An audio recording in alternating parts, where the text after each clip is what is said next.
El tema que nos convoca hoy es estrategias contemporáneas de la transferencia.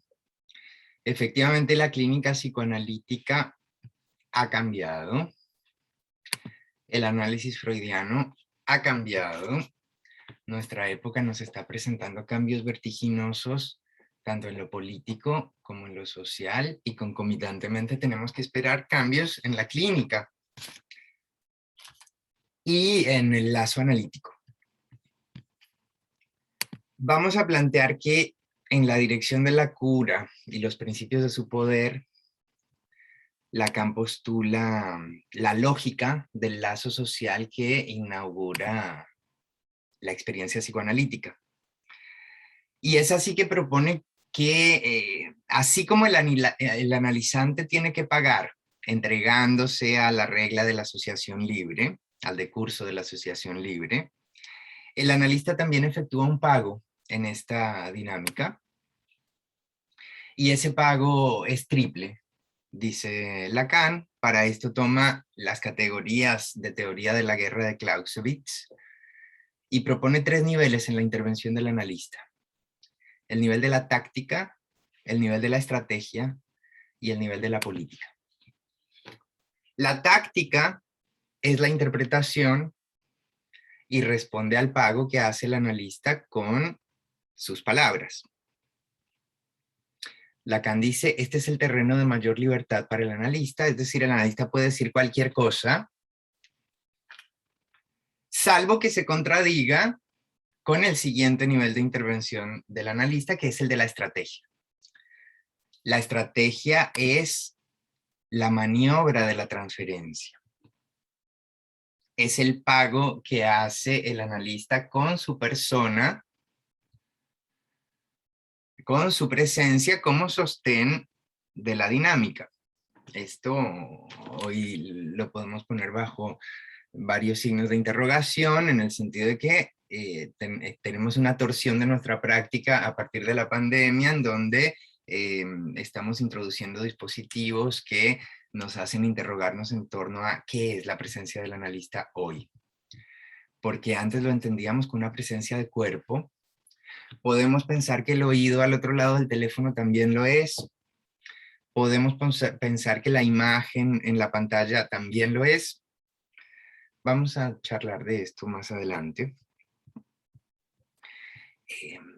La cuestión es que al nivel de la estrategia, el analista tiene que considerar que la interpretación será recibida por el sujeto en tanto proveniente del lugar que el sujeto le asigna en la transferencia. Esto es lo que tiene que ver con las estrategias de la transferencia. Básicamente, el analista debe colegir en qué lugar el sujeto lo ha ubicado en la transferencia. No es lo mismo una transferencia edípica donde el analista ocupa el lugar de padre, a una transferencia fraterna en donde el analista es más bien un amigo o un consejero. Vamos a hablar de esto.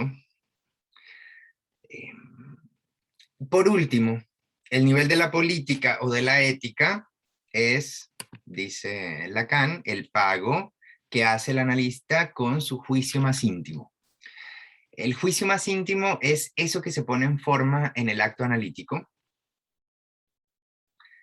realización del deseo del analista, que apunta a obtener del sujeto la diferencia absoluta, es decir, la política es una política del deseo. A lo que apunta es a rescatar la singularidad del deseo de cada quien. Estos tres niveles organizan los planteamientos de la técnica freudiana, donde, digamos, veíamos un reduccionismo en un binario, una especie de pareja entre la asociación libre del lado del paciente y la atención flotante del lado del analista. Esto armaba un binario, una dualidad. El paciente debía asociar libremente, omitiendo todo tipo de objeciones a sus asociaciones, sea porque le parezca vergonzoso o poco relevante, o nimio o indiferente. A esto el analista respondía con una atención flotante, es decir, orientada por una regla de neutralidad. ¿A qué se refiere con esto? A darle a todo material traído por el paciente en su discurso la misma importancia. Esta palabra neutralidad ya en sí misma es problemática, porque durante muchas décadas se la entendió en el movimiento psicoanalítico como el analista no debe tomar partido. ¿Mm? En realidad, la palabra que Freud utiliza y que se tradujo como neutralidad es indiferencia. Y supone más bien la indiferencia del analista a sus pasiones, es decir, a la contratransferencia. No es neutralidad de no tomar partido respecto de lo que el sujeto plantea. Es más bien indiferencia respecto de sus pasiones que pueden hacer obstáculo en la escucha. No es lo mismo la regla de abstinencia, la regla de la neutralidad que el principio de abstinencia. La regla de neutralidad en el psicoanálisis post-freudiano se convirtió en una especie de imperativo superyoico que exigía del analista no tomar partido, exigía que el analista permaneciese en silencio siempre y que sus comunicaciones fueran absolutamente acotadas y crípticas. Hay toda una escuela de psicoanálisis orientada en relación a esta cuestión.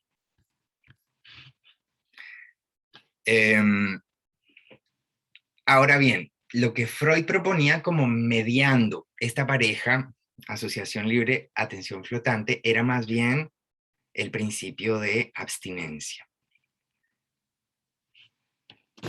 ¿Qué es el principio de abstinencia? No es el principio de neutralidad porque, repito, suponer un analista neutral implica no suponer un analista. ¿A qué me refiero con esto? Un analista neutral no sería otra cosa que un amo consistente. Y si seguimos a Lacan, el deseo del analista es un deseo impuro. Por eso para Freud el resorte clínico no es la neutralidad, sino la abstinencia. Tenemos dos grandes momentos del principio de abstinencia en Freud. Uno, conocido por todos ustedes, es el texto Puntualizaciones sobre el amor de transferencia de 1915, en donde Freud trabaja el caso puntual en el que el paciente se enamora del analista y hace requerimientos eróticos. En este texto Freud postula el principio de abstinencia como una suerte de imperativo. La indicación a denegar respuesta a todos los requerimientos amorosos o a las satisfacciones apetecidas o demandadas por el paciente. ¿Es esto posible? Por otro lado, ¿es posible no tomar partido cuando del deseo se trata?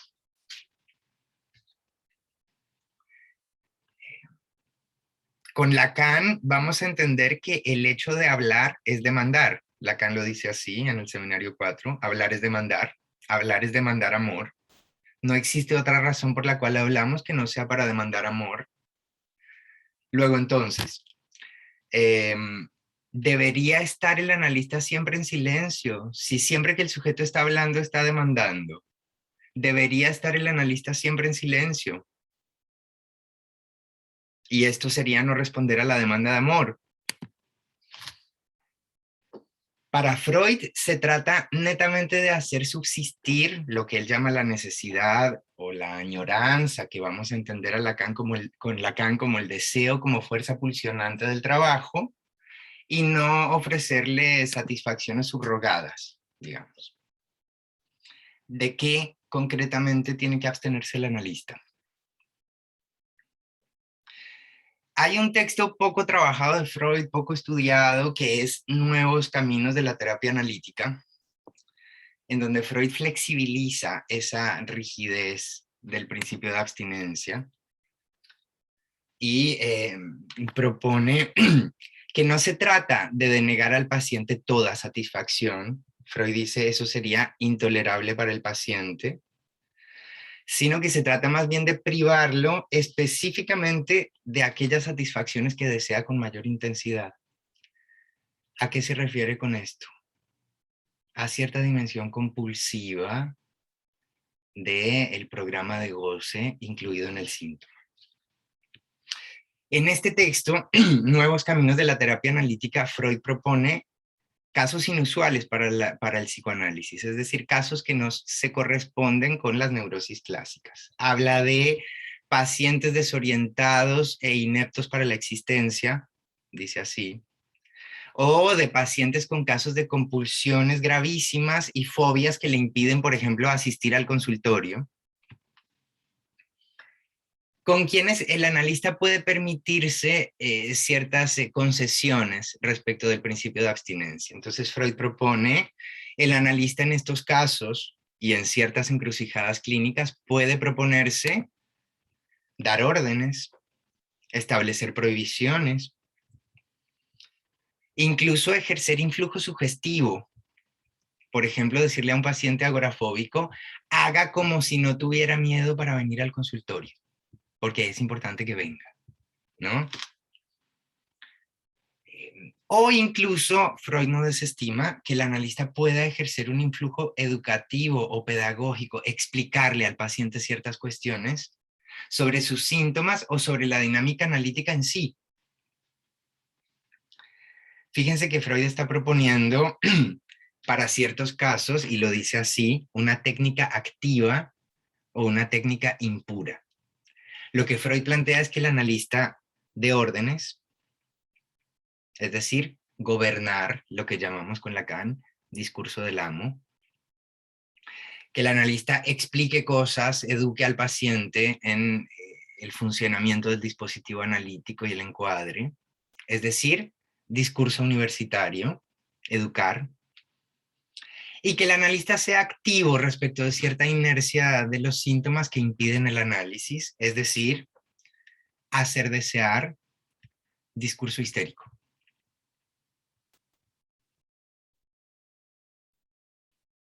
Freud contempla entonces que a nivel de la táctica, perdón, el analista utilice cualquier recurso,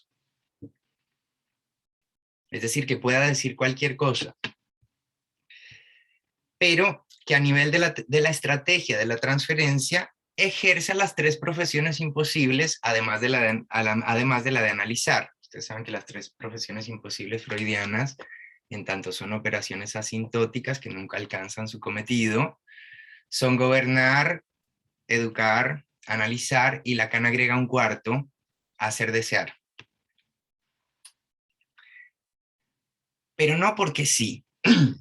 Freud dice, es siempre apuntando a no adoctrinar al paciente, sino a, si se hace esto, darle herramientas para emanciparse y realizarse en su propio ser. Así dice Freud en Nuevos Caminos de la Terapia Analítica. Es decir, todo esto se hace, gobernar, educar, hacer desear, se hace en miras a que a nivel de la política se tenga en la mira el discurso analítico. Nuestra clínica hoy, el ideal de la asociación libre freudiana, a la que sabemos el sujeto histérico es presto, le resulta fácil, y por el cual se dice que es preciso histerizar al sujeto obsesivo, porque un obsesivo, por su discurso yoico, sería inapto para el análisis en sí mismo, a menos que esté histerizado, es decir, que haya surgido en él la dimensión del inconsciente. El ideal de la asociación libre pesa sobre los practicantes del psicoanálisis como un mandamiento imposible en una época en donde prima la urgencia y la demanda sobre malestares concretos. ¿Qué estoy diciendo con esto? Los pacientes neuróticos ya no asocian como antes. Eso no significa que no se analicen. Estamos presenciando un cambio de época que está asignado por un empuje al individualismo de los goces, como venimos diciendo en conferencias anteriores, un desmantelamiento de los símbolos en los que se sostiene la cultura occidental. Nuestra época tiende a la desaparición de la historia, y junto con la desaparición de la historia, la desaparición de la histeria, que para Lacan son lo mismo.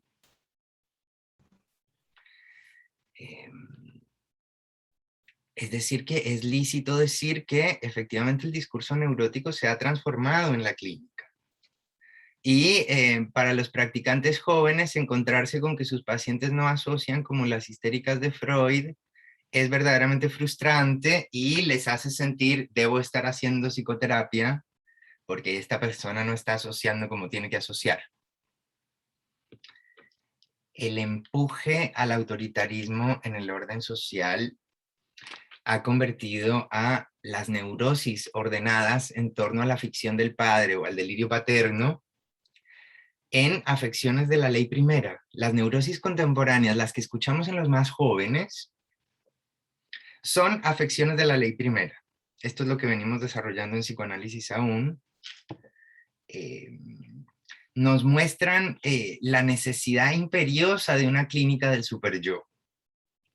Porque lo que prima es obedecer a mandatos imposibles y el afecto predominante en la clínica es la culpa. Hoy el paradigma de las neurosis no es más la histeria, es la neurosis obsesiva, pero, vuelvo a repetir, se nos ha dicho que al obsesivo hay que histerizarlo, de lo contrario no es analizable. ¿Qué significa histerizar a un obsesivo?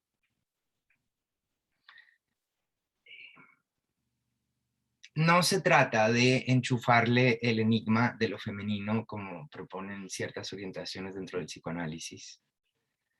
Es decir, que se pregunte qué quiere un sujeto histérico, que sería su partener ideal, como se nos enseña. Histerizar a un obsesivo es hacerlo encontrar con aquello de él que sí actúa y no se mira. Histerizar a un obsesivo es hacerlo encontrar con eso de él que se juega en el escenario cuando no se está mirando. Es decir, hacerlo encontrar con el no todo en sí mismo. Con aquello de su ser que cierra filas con lo femenino, digamos, en términos de la carga. Pero ¿qué pasa? Los obsesivos se analizan y lo que nosotros encontramos es que ellos suelen preparar sus sesiones, aun cuando sean psicoanalistas. No pueden evitar preparar sus sesiones. Tenemos que decirles que está mal esto, porque contraría la regla freudiana. O es bastante común que el sujeto obsesivo quiera retomar la sesión siguiente donde dejó la anterior. Esto está mal. Deberíamos decirle que no lo haga. El sujeto obsesivo quiere encontrar una secuencia lógica en las sesiones y cada tanto nos va a preguntar, ¿vos cómo me ves? Estoy avanzando.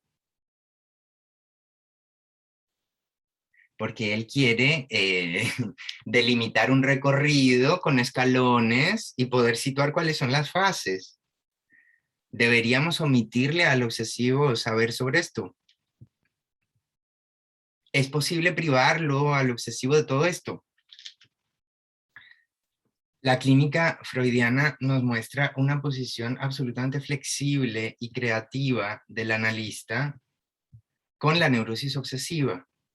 Esto lo podemos observar con mucho detalle en el historial del hombre de las ratas. En ese historial vemos a Freud dando consejos, vemos a Freud diciéndole no haga esto, vemos a Freud explicándole el psicoanálisis, señor, usted está pensando que usted es un criminal, porque la verdad es que el monto de afecto de la representación inconciliable le quedó disociado y se fue a la idea de criminal y por eso está pensando eso compulsivamente. Freud hacía pedagogía del psicoanálisis, le explicaba cómo funcionaba la formación de síntoma para instalarle una creencia en el inconsciente. Es verdad que en sus principales historiales Freud reconoció una tendencia personal a ubicarse en el lugar de padre en la transferencia. Esto Freud lo comunica como un error en la epicrisis de la mayoría de sus historiales. Haber cedido al lugar de amo, en el caso Dora, o haberse entregado más al lugar del amigo consejero, en el caso del hombre de las ratas, hubiese sido más fértil en estos tratamientos que ubicarse en el lugar de padre. Los escritos técnicos de Freud son imperativos superyoicos que pesan sobre los analistas, sobre los practicantes jóvenes y que ni Freud mismo practicaba. Esto es, haz lo que digo, más no lo que hago. Freud no aplicaba sus consejos al médico. Tenemos un texto publicado por Editorial Paidós que les recomiendo mucho, no sé si se consigue todavía, que se llama ¿Cómo trabajaba Freud?, de Paul Rosen. Es un texto en donde unos periodistas se pusieron a buscar a pacientes vivos de Freud, no los de los historiales, sino los que estaban detallados en los registros de las agendas de Freud, los ubicaron muy viejitos y les hicieron entrevistas de cómo trabajaba Freud. Y vemos un Freud que no era en nada como él nos dice que que el analista tenía que ser en los escritos técnicos. Era un Freud absolutamente cordial, que los invitaba a tomar vino con la familia, que se involucraba en sus vidas personales, que conocía el perrito del paciente, que, o sea, era un Freud, digamos, muy poco neutral y poco abstinente. En el orden de hierro que estamos viviendo, este orden de hierro que parece asemejarse a una reinstalación del orden victoriano, que por otra parte dio lugar al surgimiento del psicoanálisis. Podemos seguir sosteniendo que el analista no tome partido, que se ciña a una ortodoxia, que no tome partido ante la angustia, que no tome partido ante el deseo, que no anoticie al analizante de su diagnóstico. Lacan en el seminario 10 dice que parte de los inicios de un análisis es anoticiarle al paciente de su diagnóstico, que sepa que su padecimiento responde a un tipo clínico que está descrito en libros y que se trata y que se cura.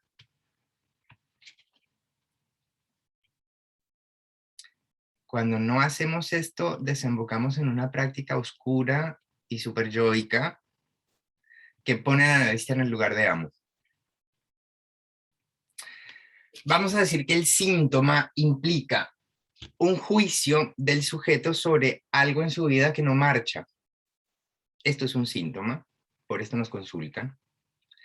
Pero no olvidemos que el síntoma siempre es recortado en contraste con un ideal. El sujeto dice, esto no marcha y debería marchar así. ¿Mm? Lo que Lacan propone como deseo del analista es justamente mantener a distancia el objeto A del ideal. Es decir, que la primera interrogación que le vamos a hacer al sujeto sobre su síntoma es ¿por qué no debería marchar así? ¿Mm? Es decir, vamos a cuestionar al ideal porque el ideal siempre es de otro y vamos a aislarlo de la función del objeto A, que es la causa del deseo singular. O sea que antes de hacer una operación sobre el síntoma, vamos a hacer una operación sobre el ideal. Vamos a cuestionar el ideal.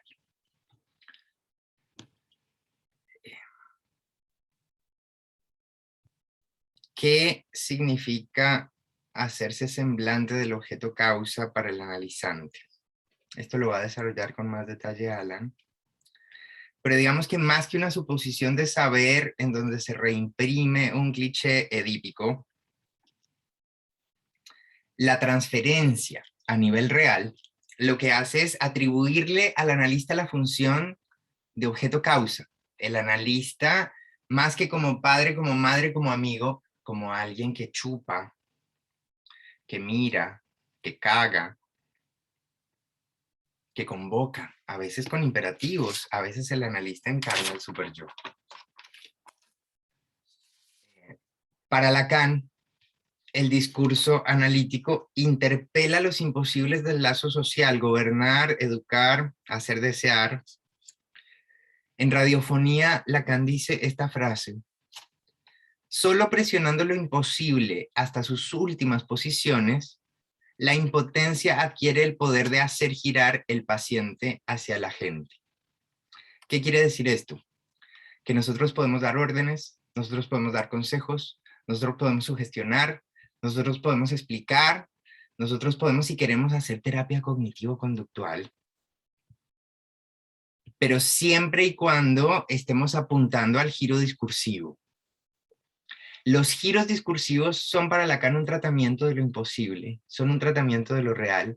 Y cada vez que hay un cuarto de vuelta en ese aparataje que Lacan construyó con los 4 discursos, cada vez que hay un cuarto de vuelta, un cambio en el lazo social, en el lazo discursivo, hay emergencia del discurso analítico. El deseo del analista es formulado en radiofonía como eso que apunta al giro discursivo. Es decir, si hacemos todas estas cosas, es siempre teniendo como política el lazo analítico que subvierte al discurso del amo. Alan. Bueno, ¿qué tal? Buenas noches a todos. Gracias por sumarse. Veo ahí en los comentarios que tenemos colegas de distintas partes de Latinoamérica y de Argentina, así que bueno, una alegría poder conversar. ¿Se me escucha bien? Bien. Bueno, retomando un poco lo que decía Megdi, de alguna manera esta conferencia surge de estos interrogantes que nos plantea, por un lado, la clínica con los pacientes que recibimos hoy en el consultorio, que precisamente no encajan en el ideal del paciente sujeto histérico, dócil aparentemente, al dispositivo analítico, que asocia libremente, etcétera. Pero también, por otro lado, porque esos mismos pacientes quizás nos relatan o nos cuentan experiencias con otros analistas y en otros recorridos, donde se encuentran con el semblante del analista, ¿no? El semblante del analista, serio, silencioso, que no dice nada, que ante cualquier cosa no dice nada, que por ahí está varias sesiones sin proferir una palabra, y cuyo efecto suele ser bastante angustiante para ciertos pacientes. A raíz de estas cuestiones es que, bueno, nos planteamos cómo se juega la transferencia en los análisis hoy, cuál es el lugar del analista, cuál es el lugar del deseo del analista, como decía Megri, la neutralidad, la abstinencia. Bien, para empezar yo quería tomar una referencia de la tercera, quizás muchos de ustedes conozcan, pero que me parece que es bastante clara para pensar este problema, por lo menos para empezar a meternos en esto, que está en la página 81 de la edición de Manantial, donde Lacan, bueno, empieza diciendo: no hay un solo discurso en que el semblante no lleve la voz cantante. No veo por qué se salvaría el recién llegado el discurso analítico. Es cierto, no hay discurso que no sea el semblante. Lacan dedicó un seminario entero, que es el 18, a tratar de ubicar la posibilidad de existencia de un discurso que no fuera del semblante, pero a priori, cuando hablamos del lazo discursivo, de la estructura del discurso y su escritura, pensamos que siempre está comandado por un semblante. Ahora bien, una cosa es hacer semblante de objeto como causa del deseo de un paciente, otra cosa es hacer semblante de analista, que es algo bien diferente.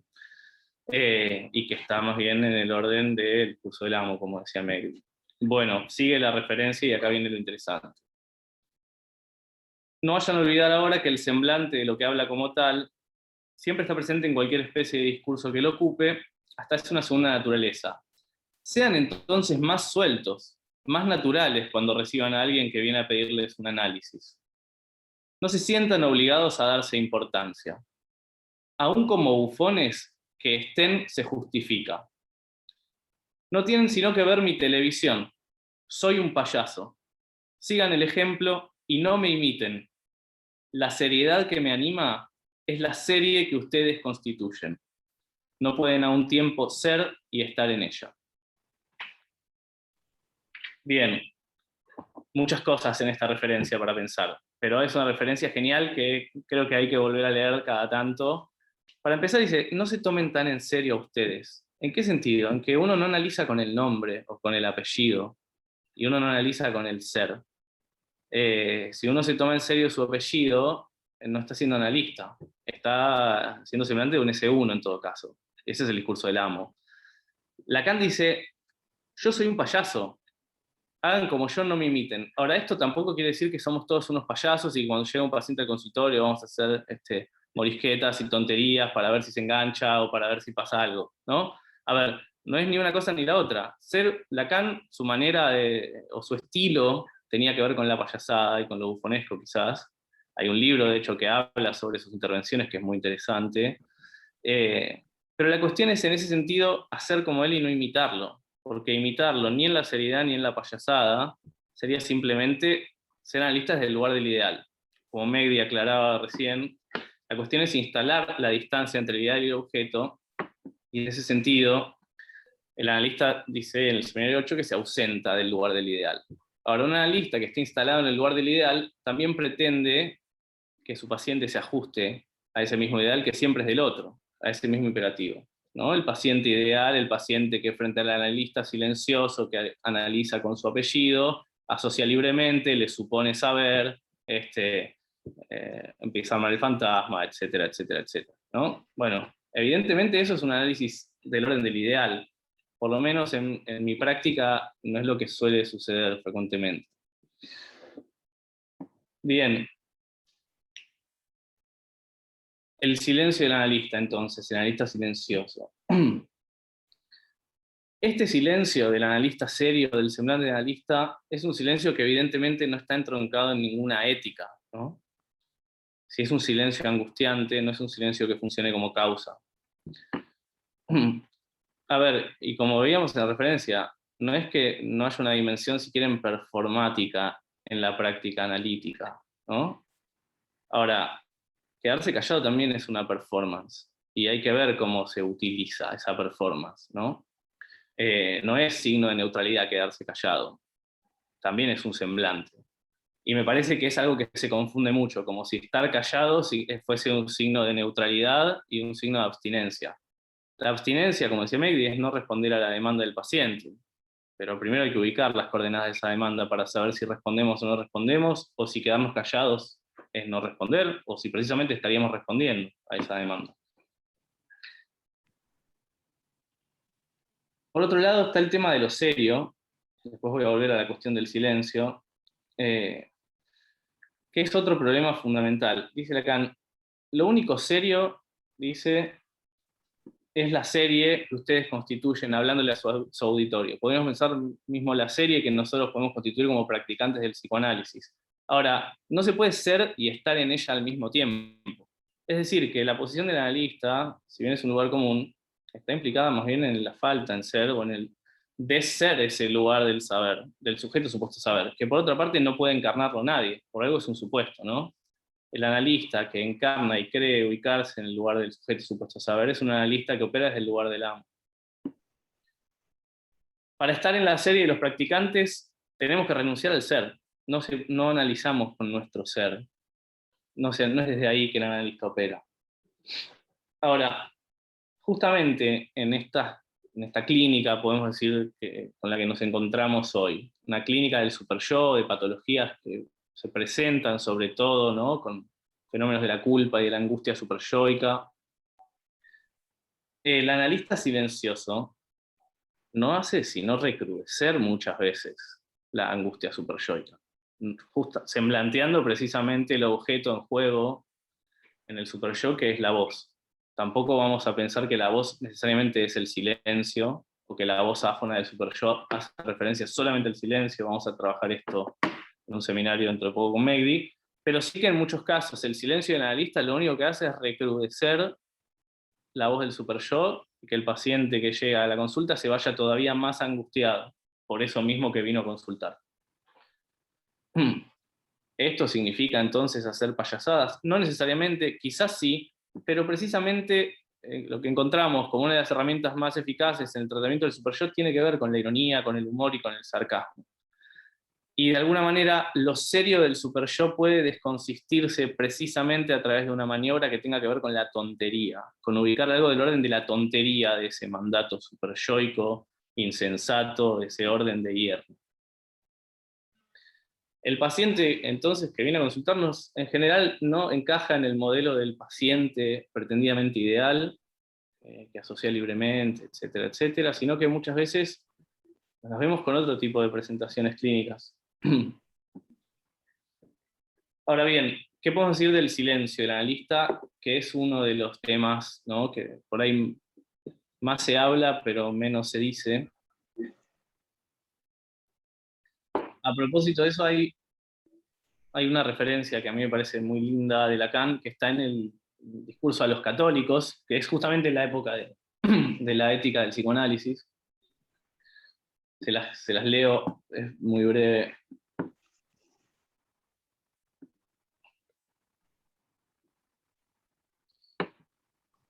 Dice,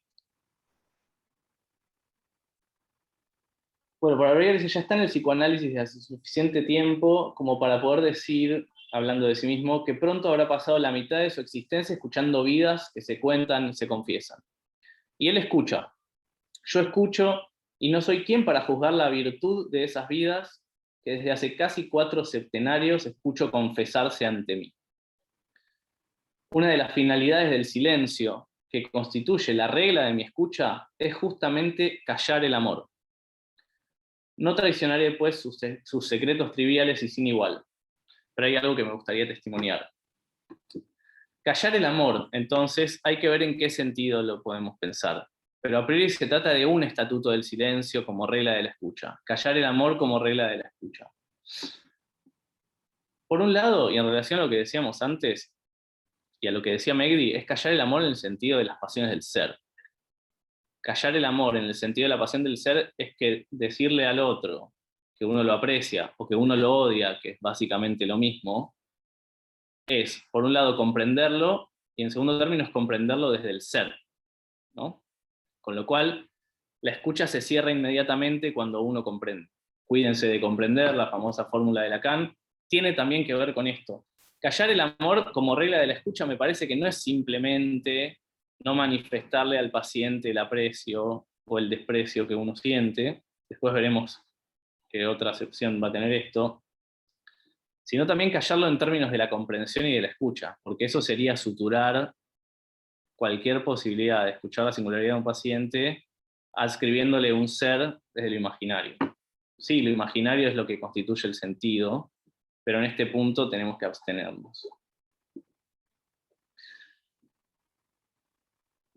Más allá de esto, y este semblante silencioso del que hablábamos, sabemos que Lacan hace referencia por lo menos a 2 silencios en el Seminario 14.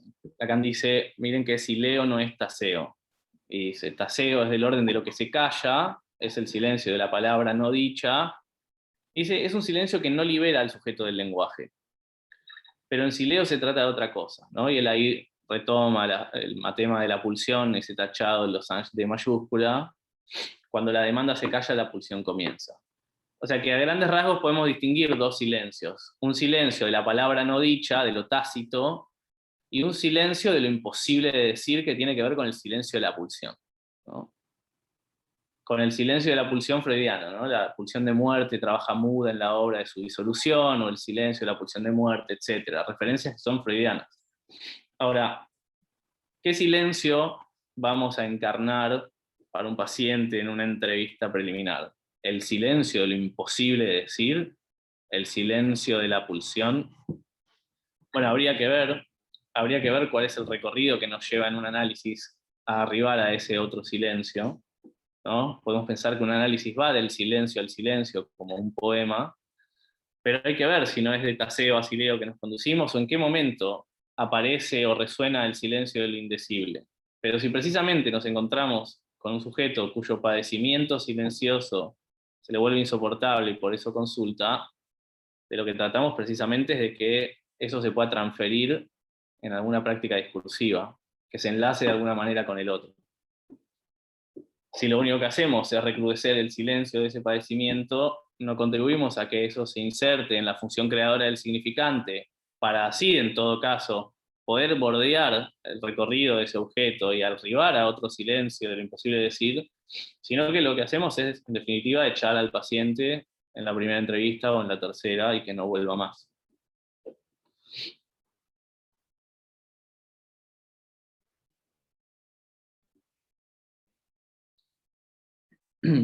Si Leo no está SEO, entonces, y en ese punto podemos pensar la cuestión del semblante de objeto. Es una fórmula que tiene mayor extensión en el seminario 17, pero que Lacan desarrolla a lo largo de finales de los 60 y principios de los 70, que si ustedes ubican ahí lo que es la escritura del discurso analista, efectivamente, ¿no? La escritura está en lugar de semblante, es el objeto A, como causa de un sujeto, el S2, que es el efecto de verdad, está por debajo, y lo que se produce o lo que caen como desechos son los S1, ¿no? Esto podemos pensarlo de dos maneras. A partir de ese semblante que caen como desechos las identificaciones de ese paciente, o que también se producen. Se produce quizás esta idea de un S1 nuevo. Yo no sé bien qué sería un significante nuevo, pero eso es tema para otra conferencia. Pero no es lo que más me importa en este punto. La pregunta es la siguiente. Sabemos, y esto es algo de la técnica, que interpretar el goce es angustiante, ¿no? Esto es una fórmula casi canónica que tenemos que tener en cuenta. Cuando uno toca algo de la posición de goce de un paciente o cuando uno toca algo del objeto, es el punto de la división. Cuando el sujeto se encuentra con el objeto con el que goza, se va a angustiar, se va a dividir. Ahora, el discurso analítico precisamente está escrito de manera tal que el analista hace semblante del objeto con el que un paciente goza. ¿Cómo distinguir el psicoanálisis de una práctica perversa? Porque es precisamente lo mismo que puede hacer un sujeto perverso, ¿no? Encarnar ese mismo objeto con la voluntad de dividir a otro, de angustiarlo. Bueno, es en ese sentido que tenemos que servirnos de la función de la causa, o del objeto como causa. Si el analista encarna el objeto causa del deseo de un sujeto, a priori, evidentemente, es porque el sujeto tiene que construir el fantasma en análisis. Y si va a construir el fantasma en análisis, lo va a hacer sirviéndose del semblante del analista para ponerlo en juego. A propósito de esto, y antes de entrar de lleno en esta otra cuestión, hay otra referencia de Lacan a propósito de esto, y a propósito del amor que se calla. Lacan dice, cuando nosotros decimos yo te desprecio, yo te aprecio, en definitiva lo que pasa ahí, y hablando de la cuestión del ser, es que lo que resuena en el propio analista, en eso que el analista no estaría callando en esa circunstancia, es el objeto de su propio fantasma que encaja o que resuena con el objeto del fantasma de ese paciente. Y si en todo caso Lacan nos advierte sobre la contratransferencia es para que justamente lo que no hagamos sea actuarle el fantasma al paciente, ¿no? Desde el lugar del aprecio o del desprecio. Si ese aprecio que sentimos o ese desprecio que sentimos tiene que ver con algo de la resonancia del objeto del fantasma del paciente en el fantasma del propio analista. Es el objeto del propio analista. Y en ese sentido, por eso el deseo del analista, dice Lacan al final del seminario 8, implica cierto duelo. Implica cierto duelo de saber que cualquier objeto puede ocupar ese lugar.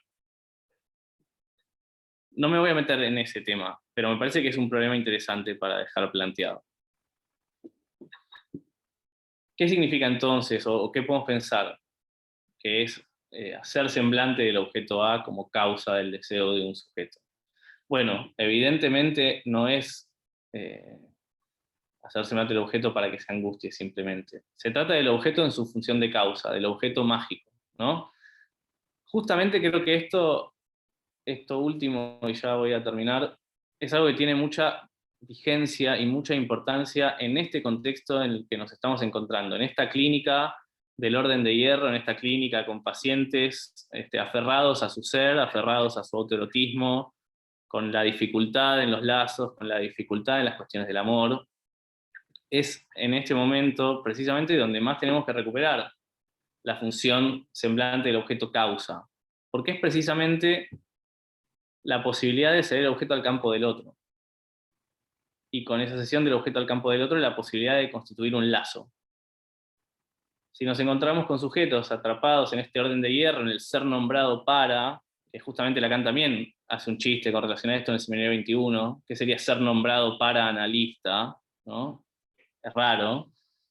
Pero más allá de esto, en la época del orden de hierro, precisamente hacer semblante del objeto es reinstalar la función de la causa y con eso la función del discurso, es decir, volver a establecer un lazo. Si hablamos de la histerización del discurso, es en términos de que lo que necesitamos es de la función del objeto como recorrido pulsional que pase por el otro. La función del objeto como lo que instaure un intervalo, como lo que pueda equivocar ese autoerotismo del orden de hierro y abrir la posibilidad de un amor nuevo. Porque en definitiva de eso se trata. No del amor, de la pasión que se calla, del amor al ser, sino de un nuevo tipo de amor que la experiencia analítica puede permitir, y eso es a través de la función del objeto. Pero de la función del objeto, precisamente no como en el discurso capitalista, sino del objeto como aquello que permite instaurar un lazo con el otro, que permite establecer una imposibilidad, porque si es el objeto causa es porque es un objeto que en definitiva no está, y esa es la función del analista. Y me parece que hay que repensar esta idea de semblante de objeto, no desde la imitación del analista serio que se queda callado y no dice nada, o mira, entonces me resemblanteó la mirada, o qué sé yo, qué otra cosa, sino que antes que nada lo que nosotros necesitamos, o por lo menos es mi orientación en este contexto, es volver a instalar la función del objeto causa para que pueda haber un lazo posible para un sujeto que está atrapado en su narcisismo, que está atrapado en el ser nombrado para, que está atrapado en un orden de hierro y en un imperativo super yoico sin equivocidad posible. Abrir la perspectiva del objeto causa, volver a instalar ese objeto que media, que instaura, que recorta y que habilita el lazo con el otro, es la puerta de entrada a un análisis. Y considero que en este sentido es que tenemos que repensar esta función, ¿no? Esta función de hacer semblante del objeto. Porque si no, muchas veces lo que tendemos a hacer es hacer semblante de analista. Y me parece que es justamente eso de lo que tenemos que estar advertidos. Bien, hasta acá lo que yo tenía para hoy y abrimos la conversación.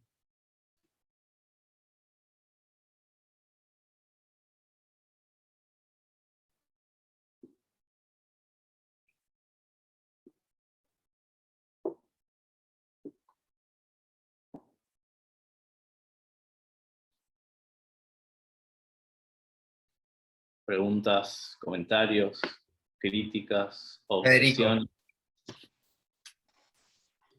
Hola Megdi, Alan, muy buena toda la exposición. Yo tenía una duda, que más que una duda es algo que veo que, por lo menos me sucede a mí en el consultorio, eh, y me acordaba cuando Megdi abrió parte de la conferencia hablando de el lugar en el cual el sujeto ubica al analista en la transferencia, como el analista debería poder leerlo.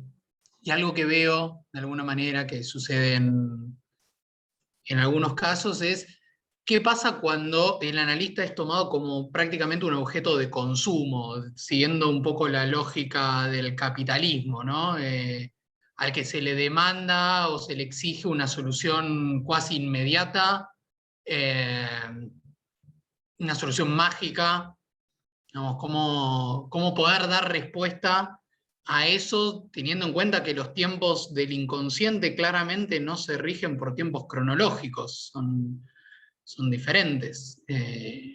Y en un mundo en el cual la inmediatez es moneda corriente, ya hace tiempo lo es, pero hoy más que nunca. De hecho, bueno, la pandemia creo que ha acelerado muchos procesos en ese sentido. Bueno, ¿cómo poder responder como analista a esa demanda de inmediatez, de ser un objeto de consumo prácticamente?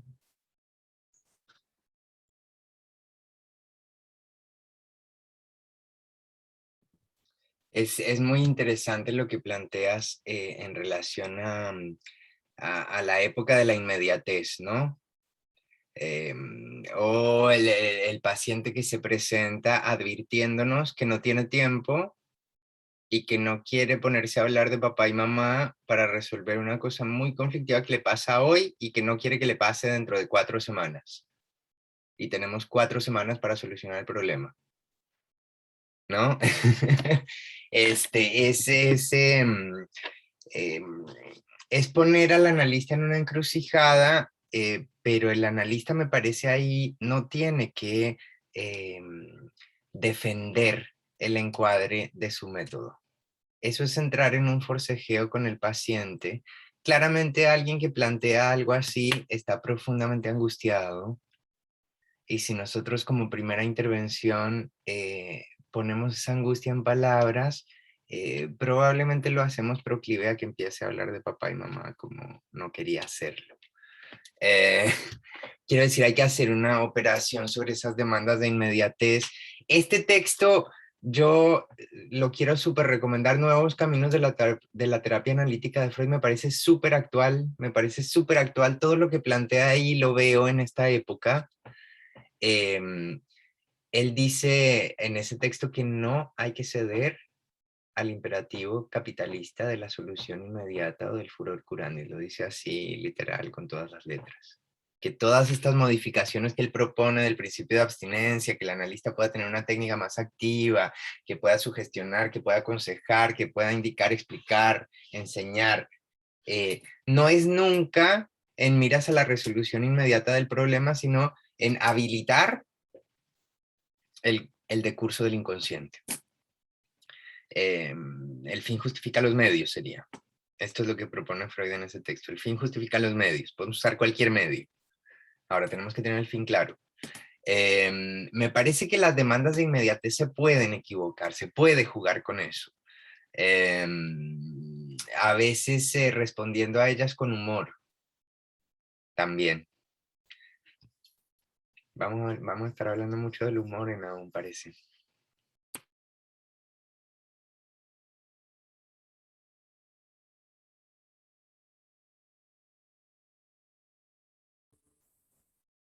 Bueno, hola, ¿se me escucha? Sí.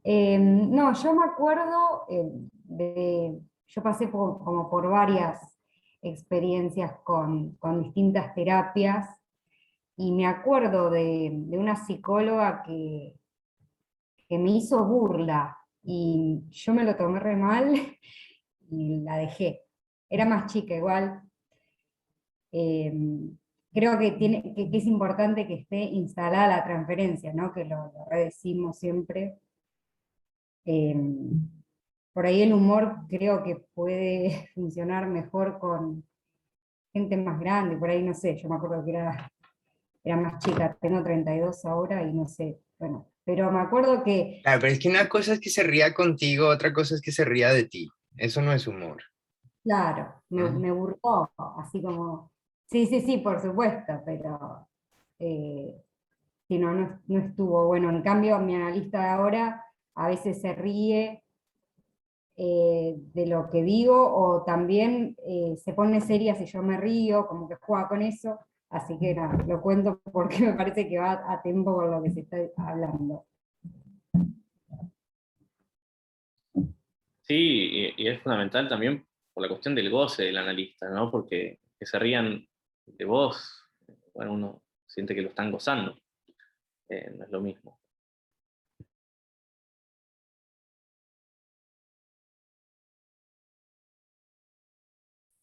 Bueno, siguiendo esta línea, ¿no? Me parece que estamos con, primero, decirles que estuvo muy bueno, Megdi y Alan, muy interesante, y me llevó a pensar en esto, ¿no? Que estamos en una época donde el humor está muy cuestionado, ¿no? Y pasan este tipo de cosas. Nos perdemos un poco en se ríe conmigo o se ríe de mí, ¿no? Y eso hace que a veces muchos achiquen al momento de meter algo del humor, y creo que es un poco peligroso también achicar tanto.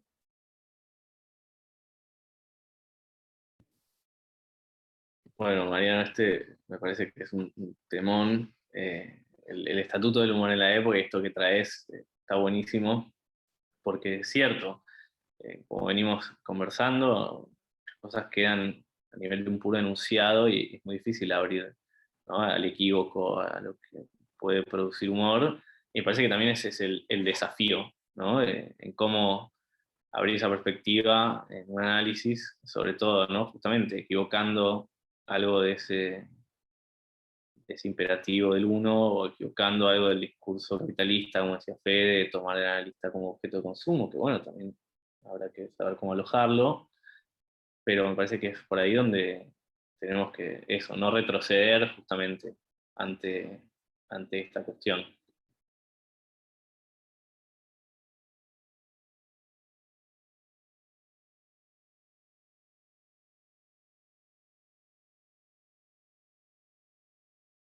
Bueno, y en esta línea, Meggy se refería justamente, ¿no?, al discurso histérico, en el sentido en que también es histórico, es la historia. Lacan dice también, ¿no?, la histeria es la metafísica, etc. Si hablamos de la histerización de un sujeto, me parece que es en el sentido en que se posibilita el lazo discursivo y en que se puede empezar a construir una narrativa. Si bien sabemos que es una narrativa que en definitiva vamos a terminar desarmando y desconsistiendo, sabemos que en el inicio de la narrativa es parte de un análisis, y es verdad que es una época donde, bueno, ¿no?, todas las versiones, el fin de la historia, la caída de los grandes relatos, etcétera, etcétera, me parece que es un desafío clínico interesante que tenemos en relación a este punto, en el mismo sentido de la cuestión del humor.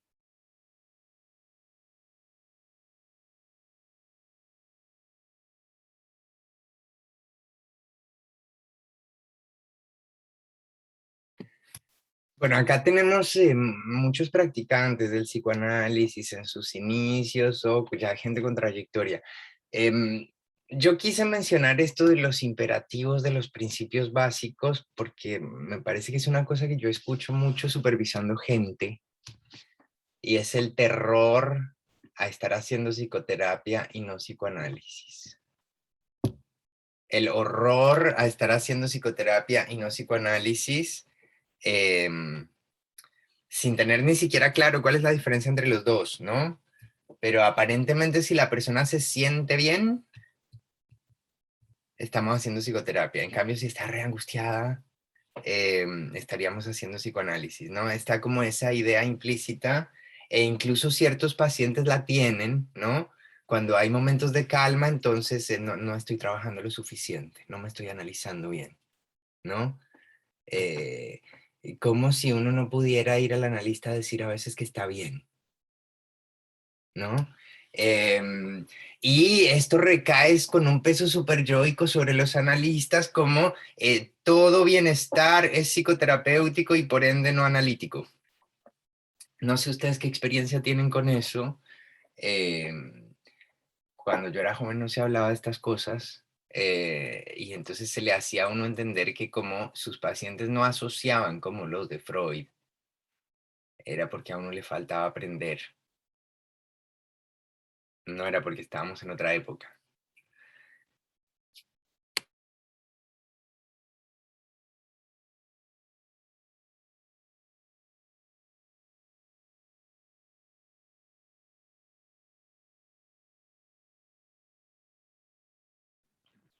Para mí hay que hacer un apartado de la perversión en los psicoanalistas antes que en otras personas, porque me parece que hay algo ahí de base que está sin tocar, y mismo cuando uno tal vez como estudiante, cuando se le presentan tal vez otras ramas, otras cosas, también esa posición de defender el psicoanálisis por sobre otras cosas que está como muy arraigado, por lo menos como yo lo viví, también termina siendo como muy problemática como estudiante, porque es una militancia que vuelve en el discurso del amo y que termina siendo como súper siniestra y perversa, y uno no la puede reconocer. Y no se habla. Digo, para mí habría que repensar la perversión primero entre nosotros.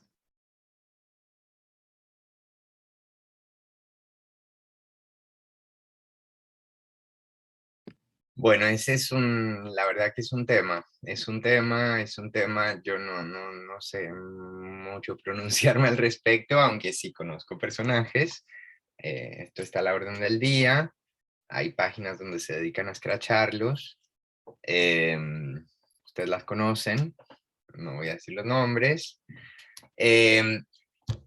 Lacan consideraba que había una mala salida del psicoanálisis y era la salida cínica.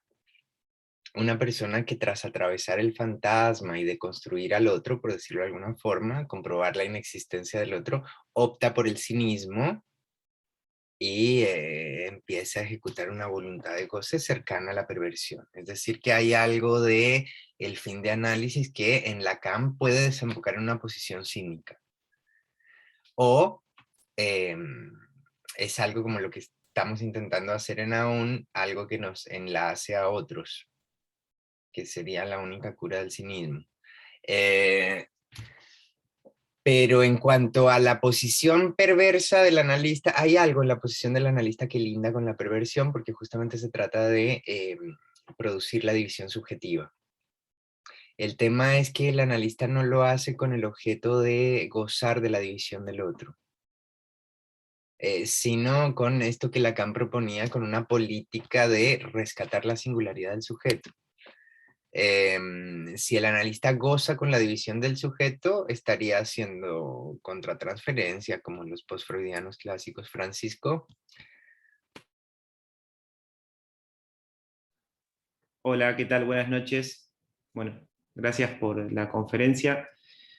Yo quería preguntarles si podían profundizar un poco más entre esta diferencia que plantearon al principio entre los pacientes de Freud, digamos, y los pacientes tal como se presentan hoy en día.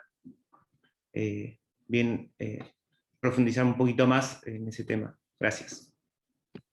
Simple y sencillo. Freud podía estar una semana de análisis, que eran 5 sesiones en una semana, analizando un sueño. El paciente traía el sueño el lunes y era descomponerlo elemento por elemento hasta llegar al ombligo del sueño. Eso podía tomar 5 sesiones o 10, analizar un sueño. Y sobre cada elemento el paciente iba a tener un decurso de 40 sesiones. Hoy un paciente trae 4 sueños a una entrevista y no nos vamos a detener elemento por elemento, ¿no? Hay algo del análisis freudiano que tenía otros tiempos, otros presupuestos, una sesión de 50 minutos. Hoy tenemos claro que no podemos analizarlo todo tan acabadamente, no podemos analizar toda formación del inconsciente hasta su último resquicio, hasta llegar al agujero del inconsciente. Pero sí es verdad un poco lo que yo vengo observando en mi clínica y parece que está coincidiendo con la de mis colegas, es que actualmente entre los pacientes neuróticos predomina la neurosis obsesiva. Y eso hace que el discurso neurótico del analizante obsesivo, que no por eso es menos analizante, ya no se entregue tan fácil a no traer el tema del que quiere hablar. Él quiere hablar hoy de este tema. No es que llega y a ver qué se me ocurre, que era algo que sí veíamos en otras épocas, ¿no? Que incluso era como algo, no prepares la sesión, y había toda una mística de esto y de llegar a ver qué sale. Para un paciente obsesivo, y más aún si es psicoanalista, no preparar la sesión es casi una profesión imposible, ¿no? Es como un mandamiento imposible, ¿no? Y interponerle, no prepare como principio superyoico, porque si no, no se está analizando. Es ejercer clínica del superyo. Hay mucho de clínica del superyo en el movimiento psicoanalítico, por eso no hablan del superyo. No sé si se han dado cuenta, pero el superyo es un tema que aparentemente no existe. Claro. Sí, tal vez algo que también en la clínica se ve mucho es el tema de síntomas que toman partes del cuerpo, como puede ser cuestiones o dolores que no tienen explicación médica, o llamado ataque de pánico, o lo que sea que la persona refiera que lo que es ataque de pánico. Eso creo que es algo que está bastante presente hoy en día en cómo llega una persona a un espacio como el análisis. Esto que traes es muy importante, efectivamente, todas las fenomenologías de los que llaman síntomas de la época, que no son de la época. Digo esto porque ya tenemos una categoría freudiana para pensarlo, si son las neurosis actuales. Los llamados ataques de pánico coinciden exactamente con la descripción de las neurosis de angustia en Freud, que son neurosis actuales en donde Freud suponía no había mecanismo psíquico y las excluía del campo de lo tratable por medio del psicoanálisis. Mandaba a estos pacientes a coger o a curas de aguas termales, porque era así, señora, vaya a coger o vaya, relájese. Como el paciente no tenía una hipótesis explicativa sobre la etiología, y qué es lo que suele pasar con la persona que viene con ataques de pánico, yo venía bárbaro y de repente esto irrumpió y no tengo ni idea por qué. Y si se le pregunta, ¿se te ocurre asociarlo con las más de las veces? No, ni idea. Yo estaba perfecto y pasó eso, ¿no? Esa es la presentación clínica de una neurosis actual freudiana. Y en estos casos lo que hay que hacer es prestarle significantes al sujeto.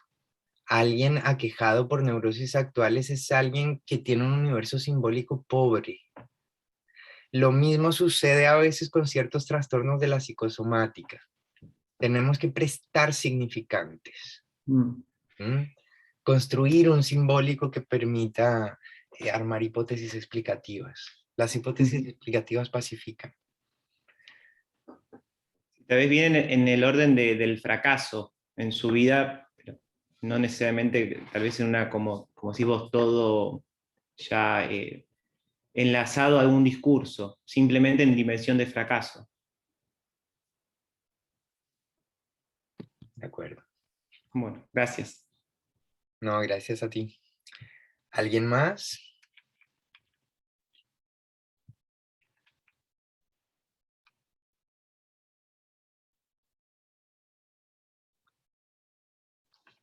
Bueno, si no, aprovecho para anunciar la próxima conferencia del próximo miércoles. Se va a llamar "El feminismo no es un reclamo histérico".